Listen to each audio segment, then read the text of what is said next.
എന്നെ അറസ്റ്റ് ചെയ്തോളൂ. മാസങ്ങൾക്ക് മുമ്പ് ഇതേ കോടതിയിൽ ഇതേ ന്യായാസനത്തിന് മുന്നിൽ കണ്ണീരിന് പകരം ചോര ഒലിക്കുന്ന കണ്ണുകളുമായി ഞാൻ നിന്നു. ഒരിക്കൽ നീതിക്ക് വേണ്ടി ഇരുന്നു. എന്റെ കണ്ണുനീര് കാണാൻ ഇവിടുത്തെ നിയമത്തിന് പ്രൊവിഷൻ ഉണ്ടായില്ല. നിയമത്തിന് ആവശ്യം തെളിവുകളായിരുന്നു. തെളിവുകൾ. സ്വന്തം ഭാര്യയും പെങ്ങളും എന്റെ കൺമുന്നിൽ വെച്ച് ക്രൂരമായി ബലാത്സംഗം ചെയ്യപ്പെടുമ്പോൾ കൈയും കാലും കെട്ടപ്പെട്ട് ശബ്ദമുയർത്താൻ പോലും കഴിയാതെ എല്ലാം കണ്ടു നിൽക്കേണ്ടി വന്ന എന്റെ ഗതികേട് ഞാനപ്പോൾ പിന്നെ എന്ത് ചെയ്യണമായിരുന്നു? തെളിവുകൾക്ക് വേണ്ടി സാക്ഷികളെ വിളിച്ചു കൂട്ടണമായിരുന്നോ? നിയമം തെളിവുകൾക്ക് വേണ്ടി മുറവിളി കൂട്ടിയപ്പോൾ അതിന്റെ പരിധികൾക്കിടയിലൂടെ അപരാധികൾ രക്ഷപ്പെട്ടു. തെളിയിക്കപ്പെടാതെ പോയ സത്യങ്ങളെ നിയമം കണ്ടതേയില്ല. എന്റെ കൺമുന്നിൽ വെച്ച് ആ ക്രൂരകൃത്യം ചെയ്തവരെ രക്ഷിക്കാൻ അലീബി എവിഡൻസ് ഉണ്ടായിരുന്നു. അതിന് സാക്ഷ്യം വഹിക്കാൻ നിയമം നിർമ്മിക്കാൻ വേണ്ടി ജനങ്ങൾ പാർലമെന്റിലേക്ക് തെരഞ്ഞെടുത്തയച്ച ഈ ജനപ്രതിനിധി ഉണ്ടായിരുന്നു. തെളിവുകളുടെ പിൻബലം മാത്രം നോക്കുന്ന നിയമം.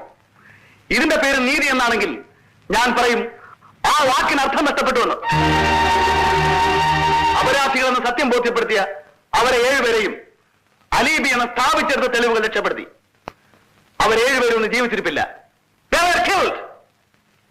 സത്യം എന്തുമാവട്ടെ, അവരെങ്ങനെ കൊല്ലപ്പെട്ടു? അത് തെളിയിക്കാൻ ഇവിടുത്തെ നിയമത്തിന് ശക്തിയുണ്ടോ?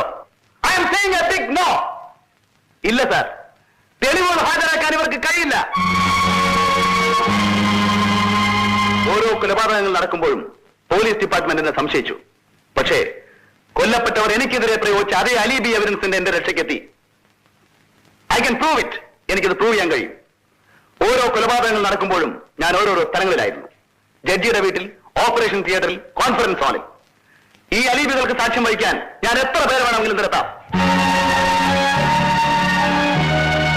നിയമത്തിന്റെ വായു മൂടിക്കെട്ടാൻ ഈ തെളിവുകൾക്ക് ഇന്ന് ശക്തിയുണ്ട്.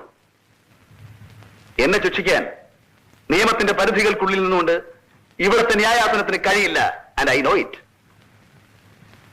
ചിതലരിച്ചുപോയ താളുകളിലെ അർത്ഥം നഷ്ടപ്പെട്ടുപോയ വാക്കുകൾക്കപ്പുറത്ത് സത്യത്തെ കാണാൻ ഇവിടുത്തെ നിയമത്തിന് സ്വാതന്ത്ര്യമില്ല. ഈ മറുപറ്റി എനിക്ക് വേണമെങ്കിൽ രക്ഷപ്പെടാം.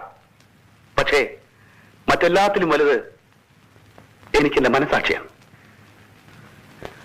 എന്റെ കണ്ണുനീര് കാണാൻ കൂട്ടാക്കാത്ത നിയമത്തെ ഞാൻ കയ്യിലെടുത്തു. അറിഞ്ഞുകൊണ്ട് തന്നെ എന്റെ കണക്കുകൾ ഞാൻ വീട്ടി. രക്ഷപ്പെടാനാണ് ആഗ്രഹമെങ്കിൽ പക്ഷേ പകരം ശിക്ഷിക്കപ്പെടുന്നത് ഒരു തെറ്റും ചെയ്യാത്ത ഒരു അനുജനെ പോലെ ഞാൻ സ്നേഹിക്കുന്ന പാവം അരുണായിരിക്കും. But I don't want it. ഞാൻ രക്ഷപ്പെട്ടാൽ